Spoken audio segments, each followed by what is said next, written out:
तो दोस्तों भाई लोग नमस्कार। अभी की बड़ी अपडेट है कि पावर स्टार पवन सिंह एक और नई भोजपुरी 2024 की बेहतरीन जबरदस्त फिल्म का गाना लेकर आ रहे हैं आपसे बीच में, जिस फिल्म का नाम है सूर्यवंशम। उसी फिल्म का एक गाना वॉल पोस्टर जारी कर दिया गया है। इसी वीडियो में इसी गाना की जानकारी दोस्तों के बीच में किस चैनल पर कब लॉन्च किया जाएगा, कब तक सुनने को मिलेगा आपसे बीच में। जो भाई लोग चैनल सब्सक्राइब नहीं किए हैं तो प्लीज़ चैनल सब्सक्राइब कर लीजिए। सबसे पहले ऐसा भोजपुरी लेटेस्ट अपडेट जानकारी जान करें शुरू से अंदर इस वीडियो में बनाने आपसे बीच में चैनल पर जानकारी मिल करेगा।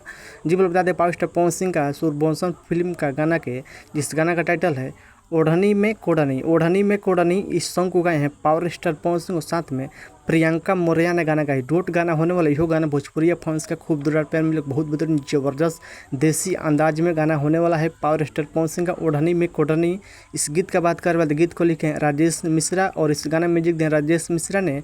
बहुत बेहतरीन जबरदस्त गाना लिखते हैं राजेश मिश्रा ने। और इस वीडियो में देखने को मिलेगा ओढ़नी में कोढ़नी यानी कि पावर स्टार पवन सिंह और साथ में आशा सिंह वीडियो में देखने को मिलेगा। इस गाना का फुल सॉन्ग का रिलीज कुछ में आ गया है, यानी कि ओढ़नी में कोढ़नी। इस गाना का फुल लॉन्च किया जाएगा आपसे बीच में 14 तारीख सुबह 6:30 पर सूर म्यूजिक यूट्यूब चैनल पर आपसे बीच में देखने सुनने को मिलेगा। एक बार गाना सुनने जबरदस्त बॉल गाना होने वाला है। आप लोग बताइए कि power star Pawan Singh update का चल अपडेट वीडियो को लाइक चैनल सब्सक्राइब करना। धन्यवाद।